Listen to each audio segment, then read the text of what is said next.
You have been adding to your stack for years. First, it was zero point 0.1 Bitcoin. Then you hit it and the target moved. Then 0.5. Then one full coin. Then someone said you need 5. Here is what no one tells you. Moving the goalpost is not caution. It is a trap.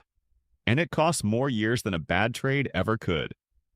That ends today. By the end of this video, you will have a specific number. A personal escape velocity figure built from your monthly expenses and a conservative price target. Once you calculate it, the goalpost stops moving, forever. Before the formula, you need to understand why the goalpost moves. It moves because you are measuring your stack against price. Every time price shifts, your perceived progress shifts with it. You are not tracking a finish line, you are tracking a feeling. Smart holders do not track feelings, they track a number in BTC.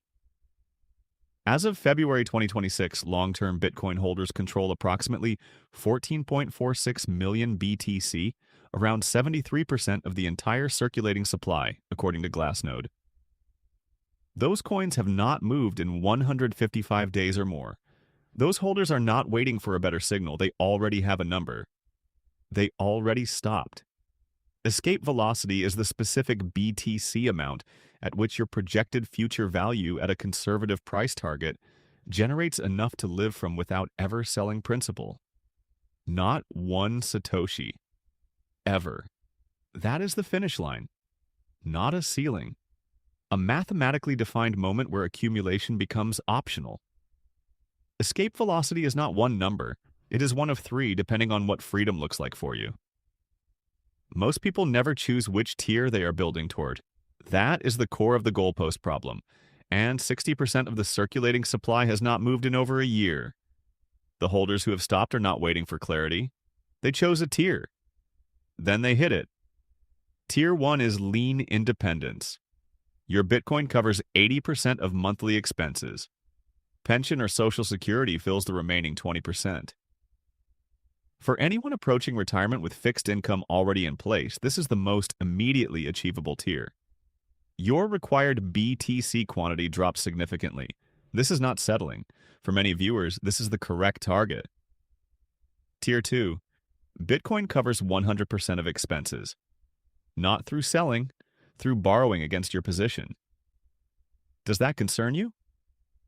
Good. Hold that concern. We address it directly in a few minutes, and the answer is simpler than you think. Tier 3 is generational.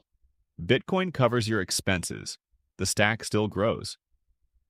Picture your children inheriting a position that was never touched, that compounded for 20 years, that is worth more the day they receive it than the day you stopped adding. That is not a fantasy. That is a math problem with a specific BTC input. Which tier you choose changes your required portfolio value by millions of dollars. Most people skip this decision. Then they wonder why the number never feels right. Now choose your tier, because the formula only works when you have 4 steps. Get a notepad. Step 1. Monthly expenses multiplied by 12. That is your annual need. The U.S. Bureau of Labor Statistics places average annual spending for ages 55 to 64 at around $85,000. Use your own number, not that one. Step 2. Divide your annual need by 4%. This is the sustainable withdrawal rate from the Trinity study, the draw rate that does not deplete a portfolio over a long retirement horizon. For the generational tier, use 2.5% instead. Most people have never applied a withdrawal rate to Bitcoin. That is exactly the problem. Step 3. That result is the total Bitcoin portfolio value your stack needs to reach. Write it down. This number does not change when Bitcoin's price changes. That is the entire point. Step 4. Divide that figure by your conservative 5-year BTC price target. The result is your escape velocity number in BTC. Run it live.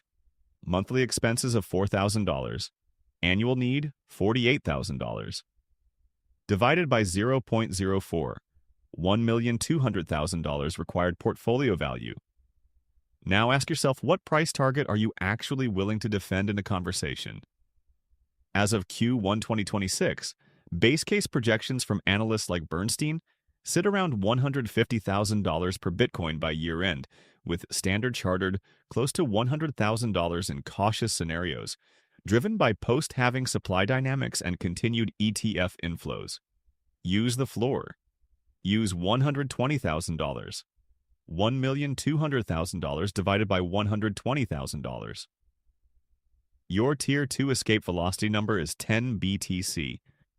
Tier 1, at 80% coverage, 8 BTC. Tier 3 at 2.5% draw, 16 BTC. 3 tiers. 3 numbers. 1 formula. Pause and picture your portfolio in 2031. Are you on track for your tier? If the answer is not immediately clear, the problem is not your stack. The problem is you have never committed to a number. Write yours down tonight. Here's the uncomfortable truth. Most holders never reach escape velocity, not because they accumulate too little, because they never define enough, and the supply data makes this more urgent with every passing month. As of early 2026, Strategy alone holds over 500,000 BTC in cold storage, none of it available to the market. Corporate treasuries, ETFs, and long-term allocators are structurally removing supply from circulation. Exchange reserves continue their multi-year compression. Marginal demand is increasingly setting the price. That means your window to accumulate at current levels may be structurally shorter than most people assume. Once you have your number, a price increase becomes a clear signal rather than noise. Your stack is worth more against your target. You may be closer than you thought. A price decrease does not change the BTC quantity. Your tier requires the thesis stays intact and the number on your notepad stays exactly the same. The risk is not volatility. The risk is spending another 3 years accumulating without knowing when you are done. You held the concern from the tiers section. Here is the answer. Bitcoin lending is typically structured at 25% to 30% loan-to-value. At that ratio where you are borrowing against less than a third of your position's value, consider what that means in practice. Bitcoin's worst drawdown of the last cycle was approximately 77% peak to trough in 2022. A 30% LTV position survived that drawdown with meaningful collateral intact. Your Bitcoin stays in cold storage. It is collateral, not a liquidation event. The interest rate on a well-structured Bitcoin loan is historically far lower than Bitcoin's 4-year appreciation rate. The loan is repaid from gains or from estate, not from your monthly budget. This is the same principle real estate investors have applied for decades. The asset grows. The debt is serviced across a timeline measured in years, not months. The owner never sells, and the family on the other side of that decision inherits the asset whole. Once you see it that way, borrowing against Bitcoin stops feeling like risk. It starts feeling like what it actually is, using a productive asset without destroying it. Speak to a qualified advisor before structuring any lending arrangement. The specifics depend on your jurisdiction and your lender. But the mechanism is sound, and it is what makes Tier 2 a finish line, not a gamble. A full dedicated video on the exact mechanics is coming. Lender types, tax implications, drawdown management. The seed is planted. You came into this video without a finish line. You are leaving with a formula. Monthly expenses times 12, divided by 0.04. Divided by your conservative 5-year price target. That is your Tier 2 escape velocity number. Adjust the draw rate for your tier, write the figure down, keep it somewhere visible. The holders who reach financial independence are not the ones with the most Bitcoin.